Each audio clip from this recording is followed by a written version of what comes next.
guys, and welcome to a brand new video, and today I want to talk about how you can build just general flow on the drum kit.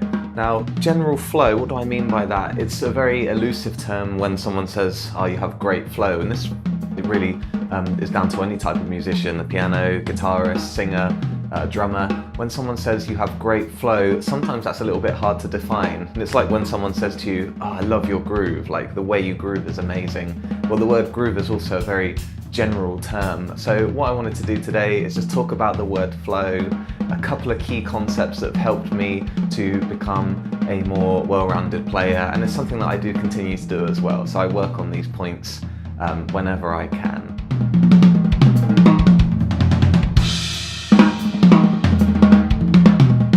So the first thing I want to talk about when I mean the word flow is to learn to relax when you're behind the drum kit, which can be quite tough because the drum kit is a very, very physical instrument, and learning to relax is probably one of the latter things in your mind that you're thinking about. Really, you just want to sit down and just go crazy. But when I started thinking about learning to relax, it almost allowed me to play my ideas with much, much more flow. Everything was smoother.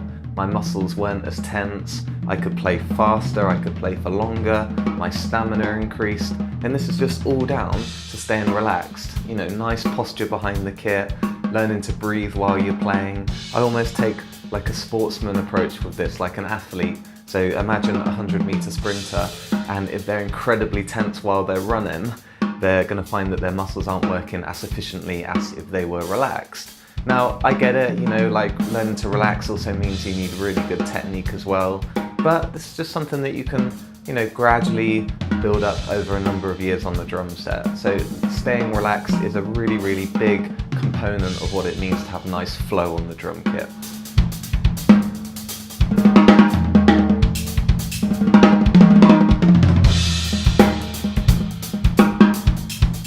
Another concept that every drummer should be working on is to create steady timekeeping. And just by default, if you're someone who's nice and steady and smooth with their playing from a metronomic point of view, you're going to create flow by default. And this could be incredibly simple stuff, like just building really nice quarter note grooves and keeping them rock steady. Or it could be really complex stuff where you're throwing in weird divisions like 5s and 7s. All of them do have a relationship together, and if you can keep them nice and steady, like a metronome, then you're going to find that your flow is amazing by default. Now, how do we create that? Well, steady timekeeping can be created by using a click, so make sure that you play to a click often enough. It could be playing with other musicians, so even though there's no definitive, you know, robotic metronome happening in the background, you're playing off of other human beings, and that hopefully in time will create a nice steady flow as a drummer. Okay, so again, something that we should be working on for the rest of our drumming lives is how to keep great timekeeping.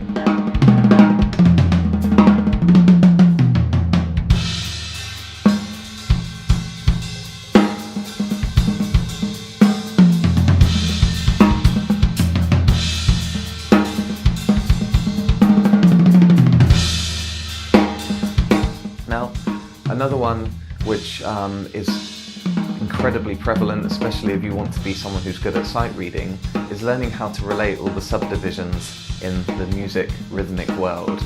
Now, if we talk about the very basic subdivisions, quarter notes, eighth notes, 16th notes, maybe eighth note triplets can be thrown in there. If you understand how they all relate, bearing in mind that you're going to keep the tempo the same speed, if you can work out their relationship and interrelationship, then you're going to find that you can flow between those divisions incredibly nicely, and that in turn will create much smoother drumming. Now, if you think about it on a more advanced level, you could divide one beat of the metronome into lots and lots of divisions. So imagine a table where you're drumming through the subdivisions. You're going from quarter notes to eighth note triplets, 16th notes, quintuplets, 16th note triplets, into 7s, into 32nd notes, into 9s, into 10s. You've got a huge pyramid of subdivisions there that can relate to one another. And when you're looking at building flow, I guess one of the key concepts is not only can you play each individual subdivision nicely, but also relate them. So you could play an 8th note groove and then make up some kind of fill-in that's based upon 7s. Do they work?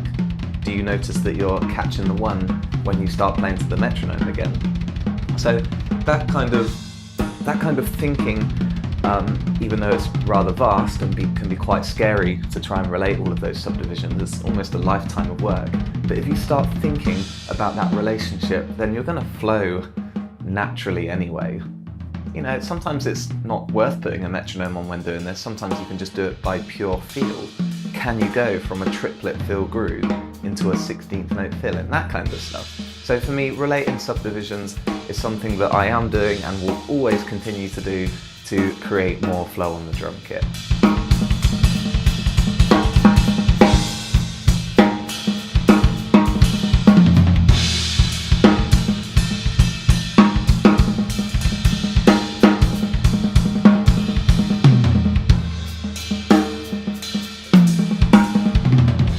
Now, my final point, my final concept for building flow is to create what I'm going to call different rhythmic scenarios, or you could just call this general contextualization.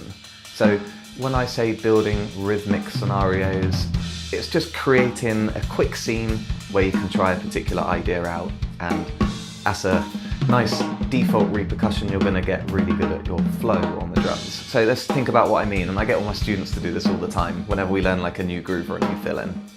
So let's say that you have a really cool new linear chop, sextuplets, it just sounds so good, moving it around the kit, everything's feeling great. Now, on its own, that's almost like having the ammo without a gun. You need both components together in order to create nice flow. So we've got our nice fill-in. What we're going to do is we're going to complement it with a groove that sits in the correct tempo. You're going to groove for maybe like 3 bars, and then you're going to pull off your fill-in on the 4th bar. And what we're looking for, at least when I'm listening to my students, I'm listening to a nice relationship between those 2 parts of the scenario. And you can do this with anything, and I mean anything. You can take a quintuplet fill-in and blend it with triplet groove. You can take a quarter note groove and do some kind of crazy 10-stroke fill. All of them will relate to each other just because tempo is the overall like umbrella that keeps it all together. So those scenarios have helped me. If I'm learning something new, it could be crazy. It could be something where I'm like, geez, I don't know how I'm going to pull this off in context. Well, there is a way. I just work on a really steady groove and then eventually introduce the fill-in, making sure that my metronomic timing is really tight. And as I said, as a repercussion, that helps you with your flow on the drum kit. So I'm sure there are many other ways to build flow. We could talk about dynamics, we could talk about orchestration, learning to move around the kit in certain ways, but I thought they were a little bit too obvious. So take my 4 concepts and start thinking about them a little bit more when you're playing. I would also be very interested to hear what you guys do to create flow on the drums. Like I said, I'm sure there's many ways that you can do it. So please leave a comment in the YouTube link and leave a comment to let me know your ways of building flow, and I'll steal them from you and start practicing them myself.